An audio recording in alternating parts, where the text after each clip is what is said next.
जितने भी युवा नेता हैं जो राजनीतिक संगठन से जुड़े, हम नाम नहीं लेना चाहते हैं ममता जी, आपके बड़े युवा नेता मतलब देवेंद्र नाथ महतो को लगातार सभी लोग, ऐसा नहीं है, युवा नेता जो भी हैं, जो लोकसभा का चुनाव भी लड़ चुके हैं, उनसे भी बोलेंगे कि आप भी पूछिएगा कि जेपीएससी पर आप लोग क्यों नहीं आगे आते हैं, फ्रंट पे आते हैं, अब और आगे आइए, हम स्वागत करते हैं।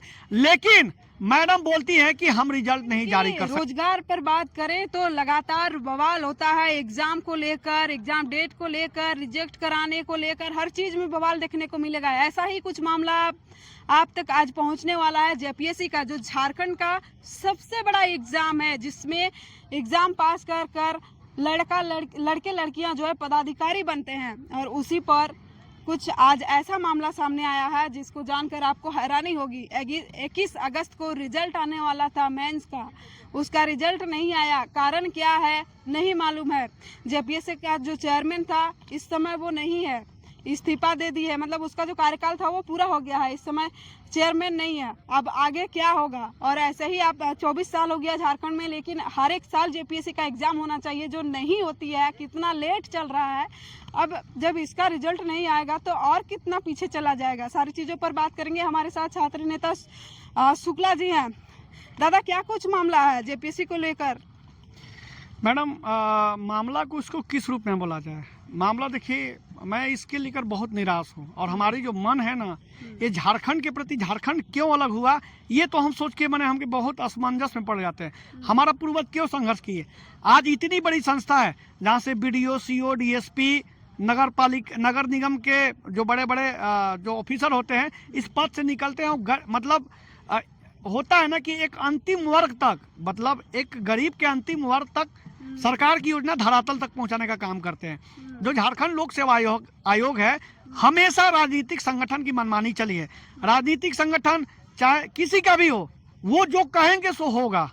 मतलब कि हमारा अगर 200 सीट है तो 50 आदमी बीडीओ, सीओ, डीएसपी बनना चाहिए।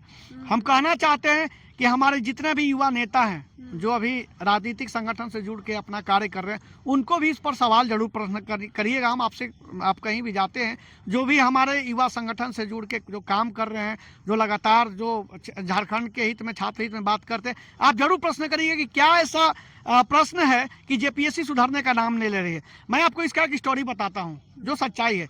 झारखंड लोक सेवा आयोग के द्वारा 31 जुलाई को नोटिस जारी किया जाता है। 31 जुलाई को बोला जाता है कि अति शीघ्र रिजल्ट जारी होगा और अगस्त के द्वितीय सप्ताह में इंटरव्यू प्रारंभ हो जाएगी। लेकिन क्या ऐसा होता है, क्या ऐसा ग्रहण लगता है कि तृतीय सप्ताह भी खत्म हो जाता है, लेकिन रिजल्ट अगस्त ही खत्म। इसका सारा स्टोरी बता रहे हैं। अगस्त खत्म हो जाता है लेकिन इसका रिजल्ट जारी नहीं होता है।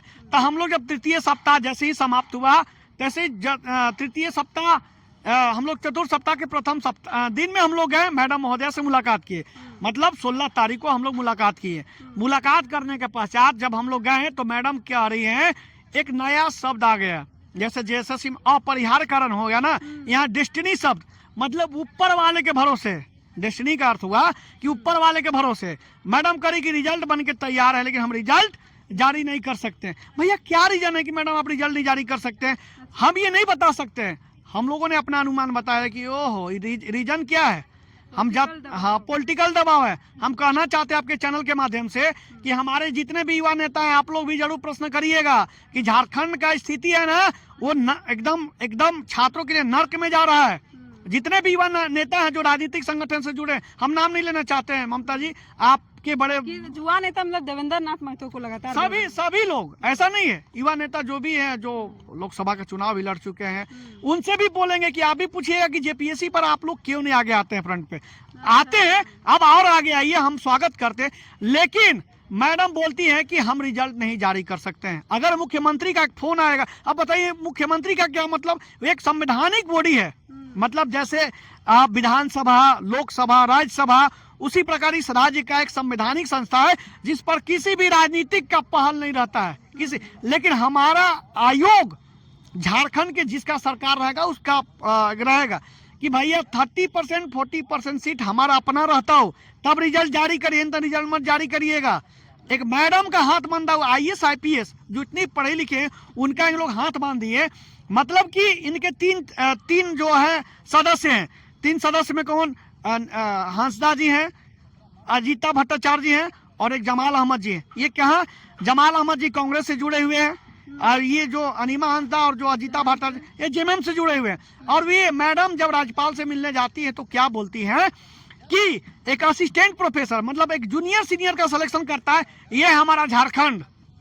उसके बाद अनियमितता अगर नहीं बरती गई तो एक हम लोग जब मुख्यमंत्री से मिलने गए तो उनको मालूम चला कि कुछ छात्र लोग आए जेपीएससी के मुद्दा को लेकर, सीधे गेट के बाहर हम लोग दिन भर खड़े रहे, लेकिन मुख्यमंत्री को समय नहीं मिलने के। उनको बस समय मैया योजना, अरे उनका मैया का बेटवा जो यहाँ तड़प के मर रहा है, वो जो छछन के मर रहा है, वो कहाँ जाएगा?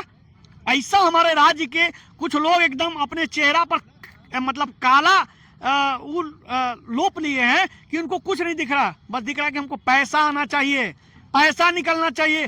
पैसा कहां से आएगा? आप जल जंगल जमीन की तो लूटिए रहे हैं, लेकिन यहाँ बच्चा का भी हक अधिकार क्यों मार रहे हैं? जो मेहनत कर रहा है, जो दिन भर 5-5 लाख रुपया देके जेपीएससी की तैयारी कर रहा है, उसका हक क्यों मारना चाहते हैं? इसका क्या रीजन है? इसका एक ही रीजन है कि युवाओं को अब उनके हक अधिकार मार के भी पैसा लिया जा रहा है। इससे बड़ा राज्य क्या है? हम क्यों राज्य अपना अलग किए थे? हमारा मेन मोटिव क्या था कि यहाँ आदिवासी मूलवासी के छात्र के ज्यादा से ज्यादा यहाँ नियुक्ति मिले। अब नियुक्ति पर भी अब चर्चाएं हो रही है, नियुक्ति पर भी बंटवारा हो रहा है, उसमें भी सीट बेचा जा रहा है। इसी स्थिति को देखते हुए आयोग एक ऐसी संस्था है जहां बीडीओ, सीओ, डीएसपी जैसे लोगों का विभिन्न प्रशासनिक सेवा में जो कार्यरत है उनकी परीक्षा लेता है, चयन करके सरकार को सौंपता है कि आप ले जाइए, हम ये सफल व्यक्ति हैं, ये समाज के लिए कुछ अच्छा करेंगे, ये झारखंड के लिए कुछ अच्छा करेंगे। जब वही 1 करोड़ रुपया दे के आएंगे, 80-80 लाख रुपया दे के आएंगे, अब बताइए ये घोर पाप है, ये घोर पाप है, ये घोर अनर्थ है कि आप अगर छात्रों का हक अधिकार मरना चाहते हैं तो याद रखिएगा ये अब चलने नहीं देंगे। बताइए, इस राज्य का मुखिया भी मिलने से इग्नोर कर रहा है। अगर आज के कैबिनेट में, और सुनिए ना, ये जो अभी जेपीएससी के चेयरमैन का जो नियुक्ति का जो प्रश्न चिन्ह उठ रहा है, ये प्रश्न कौन आ रहा है? यही 4 आदमी, भट्टाचार्य जी, अनीमा हंसदा जी और जमाल अहमद जी। अरे अब हम मनमानी, अब तो रिजल्ट क्या है? फलना आदमी का ऐड करो, फलना आदमी का ऐड करो, फलना आदमी का ऐड करो। अब प्रूफ क्या? आप कॉपी भी नहीं चेक कर सकते हैं। जो अगर उसमें टॉप किया जाएगा या उनके द्वारा भेजा जाएगा, आपका अधिकार नहीं है। जेपीएससी एक अधिकार दिए कि आप अपना कॉपी खुद चेक कर सकते हैं।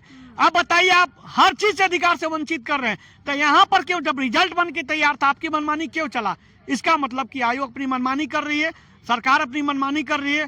मैडम, हम आगे क्या रणनीति रहेगा आप लोग का? इसके लिए आप लोग आंदोलन जारी रखिएगा या फिर जैसा चल रहा है वैसे चलने दीजिएगा? देखिए, हमारा जो राज्य है आंदोलन से ही मिला है। कितने हमारे पूर्वज संघर्ष किए, बलिदान दिए हैं, कितने हमारे युवा साथी आज राज्य के लिए आवाज उठाए। तो थोड़ा बहुत झारखंडी के लोग कान तक जू गया है कि नहीं, हम झारखंडी हैं, हम झारखंडी हैं। और यहाँ आपका आदिवासी मूल बोलते हैं, हम आदिवासी को मसीहा हैं, तो आदिवासी मूलवासी को मसीहा हैं, तो आप क्यों हक मारना चाहते हैं? जो व्यक्ति 1 नंबर 2 नंबर 3 नंबर से जो छाटेगा, वो छात्र क्या करेगा? सुसाइड नहीं करेगा कि इतना नजदीक पहुंच के हमको छाट दिया गया। एक तो जेपीएससी 5 साल 4 साल 6 साल पे आती है, और ये कैसे? आप तो काउंट गिना रहे हैं कि हमने 6ठा से 13वां जेपीएससी करवाया, अब 6ठा क्यों नहीं करवाया, 7वां क्यों नहीं करवाया? यह स्पष्ट दिख रहा है कि आयोग के द्वारा और सरकार के द्वारा मिली भगत है। अब यहाँ भी युवाओं का हक मारा जा रहा है। अगर आज के चेयरमैन का नियुक्ति नहीं हुआ आज, और भी चेयरमैन एक बहुत बड़ा प्रश्न चिन्ह है कि आखिर बनेगा कौन? यही चारों में से, जैसे अरुण एक्का जी बनेंगे, राजीव अरुण एक्का जी, उन पर भी ईडी का समन पड़ा है। तो बताइए, साफ सुथरा छवि ना हमारा सरकार है ना आयोग का चेयरमैन बनाया जाए। अगर गलती से भी चेयरमैन आपका कोई राजनीतिक छवि संगठन से जुड़े हुए राजनीतिक दबाव में अगर काम करे तो छात्रों का भविष्य पूरे अंधकार में है। तो आप सवाल का जवाब नहीं दिए, आगे क्या कीजिएगा इसको लेकर? सवाल का जवाब यही है कि आज भर हम इंतजार करते हैं। कल राज्यपाल से मिलेंगे, परसों मुख्यमंत्री से मिलेंगे, नहीं मिलेंगे तो सभी युवा का मीटिंग बुलाकर सीधे मुख्यमंत्री आवास पर हमला करेंगे। ये बात तय है। हमला कि जब तक मुख्यमंत्री है बाहर निकलिए। अब संगठन, आप एक राज्य चला रहे हैं, आप सभी के लिए मैया योजना के लिए जा रहे हैं, सबके लिए जा रहे हैं, तो आपका भी तो अधिकार बनता है कि आप भी तो युवाओं के लिए आइए। तभी हम आज कल राज्यपाल से मिलेंगे, परसों मुख्यमंत्री से मिलने का प्रयास करेंगे। और जो अभी अगर भगवान की कृपा से अगर आज जेपीएससी के चेयरमैन का नियुक्त हो जाए तो हम लोग उनको जाके बोलेंगे जल्द से जल्द रिजल्ट करिए। एक भी अगर रिजल्ट में कहीं गड़बड़ी हुई तो इसका जिम्मेदारी आयोग सरकार रहेगी। हम सीधे अब जनता के बीच में जाएंगे, उनसे प्रश्न करेंगे कि जेपीएससी एक ऐसी संस्था क्यों बन गई है, सिर्फ राजनीति के दबाव बना रहेगा। तो हम लोग आगे तैयारी है कि 2 से 3 दिन में देखना है, उसके बाद हम लोग सीधा सीधे मुख्यमंत्री आवास पर घेराव करने की तैयारी करेंगे। चलिए शुक्रिया। हमारे साथ शुक्ला जी थे, लगातार जेपीएससी के मामले पर हर सवाल का जवाब दिया। और एक चीज़ बताना चाहेंगे कि झारखंड में जो कुछ दिन पहले पीजीटी शिक्षक की बहाली हुई थी उसमें 100 नंबर का एग्जाम हुआ था और किसी किसी छात्र को मार्क्स मिले से 200 से ज़्यादा। तो ऐसा मामला जो है लगातार सामने आते रहेंगे। तमाम जानकारी के लिए आप हमसे जुड़ सकते हैं। धन्यवाद।